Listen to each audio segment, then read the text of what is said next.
Welcome to Above Par. I'm your host, Kathy Hartwood. I show you how to take more of your talent to the golf course without practicing harder, taking more lessons, or buying new equipment.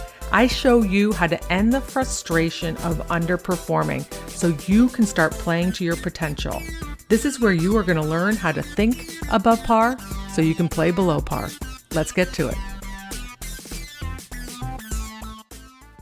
Hello, my friend, and welcome back to Above Par. This is Kathy. It's nice to have you back. And today I'm going to talk to you about expectations. So you might have expected me to be back on a Wednesday because that's when I release my podcast, but you never know. One of these times I might not show up on a Wednesday if I get behind, but that is the expectation, right? And a lot of times in golf, we have very high expectations for ourselves. I coach a lot of people on this, and I want to bring up some different topics or different arenas that expectations show up and how they really hold you back and create a lot of frustration for you around the game of golf. The argument is that I get is often that if we lower our expectations or if we don't have expectations, then we don't care and then we're not trying. And I think there's a huge difference between having a goal and trying to improve and then having expectations about the goal. And the difference is, or the expectations about your game. And the difference is how they feel, basically, right? One is going to keep you motivated and driving and working towards your goal and having your own back. And expectations set you up to be disappointed and frustrated. So one is working for you and the other one is working against you. And I just want to point out some different ways that expectations have been showing up on the golf course and really keep you stuck and unhappy with your game, or even putting more pressure on your game, which makes it harder for you to perform in the long run. So there's a lot of amazing quotes and opinions about expectations and how they play a role. And I do think a lot of it has to do with your definition of it. So William Shakespeare said, expectation is the root of all heartache. And I think a lot of times not being a golfer, I think a lot of times that's what happens out on the golf course. Right? So let's talk about one of the ways that I see it showing up. A big way is in your shots, right? Your expectations of how many good shots you should hit in a round, how many greens you should hit, how many putts, how many fairways, how we base our happiness and our satisfaction of the round is if we hit those expectations and what they are. Right. So I have coached people who had expectations of that they should only miss so many shots from a 9-iron in, like that their ball should be within 15 feet from a 9-iron down to a shorter club. And anything outside of that, they were very upset because it was not within their expectations. That's what they expected of themselves. But this is the thing, which goes back to the quote that I heard from Jim Flick, who I taught for years in the Nicholas Flick golf schools. He said that when your expectations exceed reality, that equals frustration. And this exceeded reality. And you want to know what your reality is. What is your definite situation and the number and percentages of shots that you actually can hit on the green or in a certain range with no pressure? This is how we'll know, right? Take your stats. What is reality? Right. And I encourage people to do this. I always say, go out and hit 10 balls with each club within the parameters that you want. So let's say if you're hitting short clubs that you wanted to hit it on a green, right? If you're hitting fairway woods that you wanted to keep it within the width of a fairway or a driver, when you're chipping, you want to hit it up into 3 feet, 4 feet, whatever is your kind of number. And how many of those can you do out of 10 with no pressure, with perfect lies, right? What are your percentages doing that? Those are your stats. So if you go to the range and you hit an 8-iron 10 times and you hit 50% of them on the green, when you go out onto the golf course and you're standing over an 8-iron shot, your expectation should be with no pressure and a perfect lie and great conditions and a lot of warm up that you should hit it every other time, 50% of the time.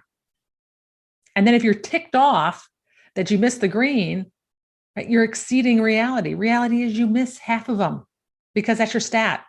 And now you're playing with pressure and like self-induced pressure and elements, right? And a totally different situation.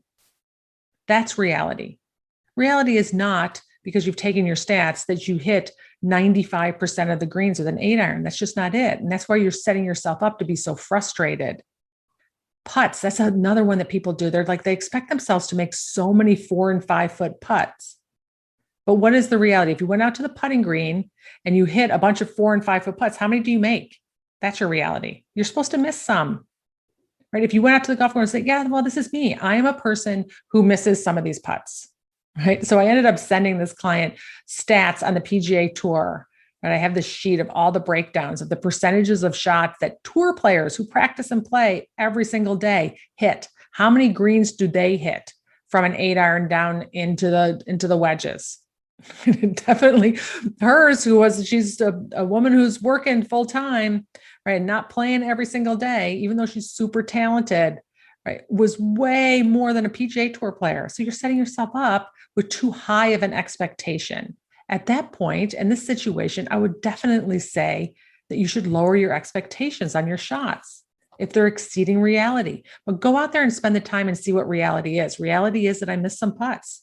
Reality is that some days I don't I don't read the green perfectly every time. Sometimes the reality is that I hit spike marks. When my expectations are any different than that, I'm going to be super frustrated. Right? Then I'm setting myself up to be disappointed at the end of the day, which makes it much harder for you to make good swings out there. So if you want the form that I give my clients on how to keep track of your stats, it's a super simple sheet, but you can get it. I can send you a link for it in the descriptions. You just share your email with me and I'll email it off to you. I can also send you a copy of what those stats are on what the tour players do, and you can compare yourself. Now, you're probably not playing as much as a tour player, but at least you can compare yourself and set yourself up more for realistic expectations on the number of shots that you should hit on the green, number of fairways you should hit, the number of putts you should make. I had another client who told me if I hit under 11 fairways, I'm really disappointed. Right now, I think I get it. I mean, we want to hit more. Do you want to? Yes, but reality is you're going to have days where you don't hit very many fairways. You're going to have days where the fairways are really narrow or the course is really windy, right? You're going to have days you don't do that. That doesn't mean that something has gone wrong, right? That doesn't mean that's an opportunity for you to be frustrated, nor does it mean that you're going to play poorly or score poorly, right? So you want to make sure that you're being very realistic about your shot making, your skill, your talent out on the golf course. So that's one where we set ourselves up for expectations that are a little high, that I think it's just worth lowering them down to reality. And by the way, I measure people on your ability to hit shots on the range and whatever that percentages is, and the differential between what you actually can do, what your talent level is, and what you take to the golf course. That's your mental game. That's where I come in. That's where I help people. So if your ability to do it on the driving range is pretty high, like you can hit a lot of those shots, you can hit a lot of those greens, but then your percentage on the golf course is much lower, right? That's where you're getting in your own way in your head, right? That's more mental coaching. So that's the first one. Number 2 is your score, which is a pretty obvious one, right? So we have expectations for what our score should be, or how we should perform in a tournament, or what place we should finish in. I coach a lot of people who have their expectation is to never shoot above 70.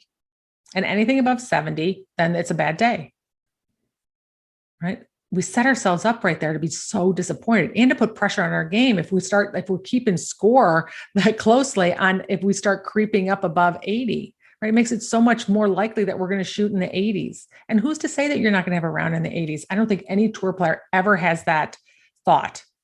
Right? There's going to be a day where we're going to have a bad round. It's just going to happen. Right. And when we go against that grain, when we go out expecting that it should never happen, that I'm better than that means that if I shoot in the 80s, that I'm not good in the 80s, that I'm not good enough, that I'm a bad golfer. Right. It's just so much pressure to put on your golf game.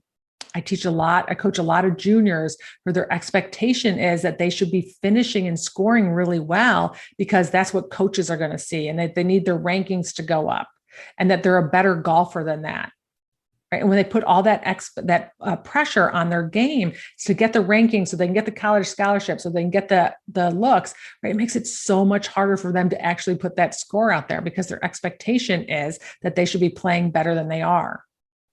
I learned this firsthand because I played in a tournament 8 months pregnant with my first daughter, and it was in Georgia, outside of Atlanta, and it was the LPGA National Championship for the teaching division, right? Not the tour. So I was playing, and it was hot, and I was a big girl, pregnant. I had a big belly, And I went out with zero expectations. Now, I had played in a lot of tournaments up until this point. I played in that tournament before where I had tried really hard to, score and play well and do all the things, but I went out there with zero expectations. I thought, you know what? I'm going to have a baby soon. I'm probably not going to be able to play as much. Let me go out and have this and have fun, right? And just, have a good time. That was the best I've ever finished in that tournament. Third place. I had so much fun. I had zero expectations. My putter was getting caught in my shirt because my belly was so big. I swung slow and easy. I still hit it plenty long enough. I just enjoyed the round. Even going into the last round where I was in a pretty good spot, I had zero expectations for myself. It was amazing. It was such a lesson for me to understand that when I took that pressure off myself, expecting myself to play really well, that I played better. As Warren Buffett says, the secret to happiness is having low expectations, right? Which is different than not trying and not caring. I cared. I tried. I focused probably better.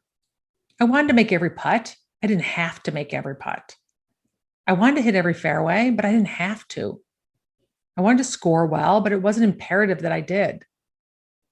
Right? So there's a difference between lowering your expectations and having goals and trying and caring. Right? I still did all of that. Right? So just really put into check, what is your expectations about your score? What are you making it mean about you or your golf game if you don't shoot that? And because you have those expectations about your score, are you putting more pressure on your performance overall, right? Which is making it harder for you to perform. So that was number 2. Number 3, the other place that we have expectations is with people, right? And we can have expectations. This is really, I think, a big one, especially with junior golfers and parents, right? The parents have expectations for the juniors.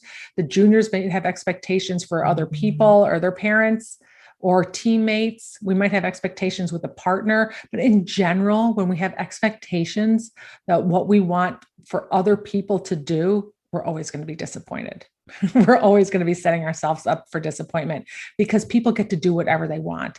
You don't want people to have expectations for you as far as on your behavior and how you act, and you don't want to try and control other people as well. So I find that when we have a lot of expectations for other people and expecting them to be something that they're not able to live up to, that is when we get very disappointed. So while this might not be a huge one for you relative to your golf game, if you don't have a lot of outside influence, you might have expectations for your teacher on what they should do and how much they should fix your swing and the role that they play in your improvement. You might have expectations for a partner that you play with when you go out and play, that they should be making more putts or they should be, hitting more fairways or hitting it further. You might have a teammate and expectations for those teammates and how they should perform and play when you go out and play, especially if you're in high school or college, or you have a club team that you play in. You might be a parent who has expectations for your junior golfer on how much they should practice and how much they should care and what they should look like and act after the round or after a bad shot, right? We just set ourselves up to be so disappointed and frustrated because we can't control the humans, right? And you don't want other people to have those expectations for you as well. I read this quote, which I love, which I think we can totally pertain to anything, but it says, what screws us up most in life is the picture in our head of how it's supposed to be, right? That's what happens when we're playing golf. We think we're supposed to do X, Y, and Z. We think that the shot is supposed to do this. We think that the score should be this and the day should go this way. It's our picture in our head, our expectations of how it's supposed to happen. And when it doesn't, we're disappointed. And when it doesn't, we're frustrated and we beat ourselves up.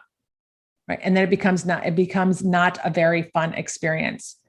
So I wanted to talk to you not so much about giving up on your goal, lowering your expectations, which I think is the confusion that so many people have, is lowering your expectations to the point that you don't care. That's not it at all. Right. It's lowering your expectations down to reality, right? And not making it mean anything other than you just trying and working towards your goal and having your own back. But it doesn't mean that you don't care and then you're not working towards it. And in the end, you're just going to enjoy the process so much more. And when you can enjoy the process so much more, you're going to be more likely to reach your goals. All right, my friends, I hope you enjoyed that. And I will talk to you next week. Hey, so if you like this podcast, you can talk to me live. All you need to do is sign up for a free mini session. I'd love to hear about you and your golf game and what you're working on. You can check the link in the description or go to kathyhartwood.com. Work with me. Hope to see you there.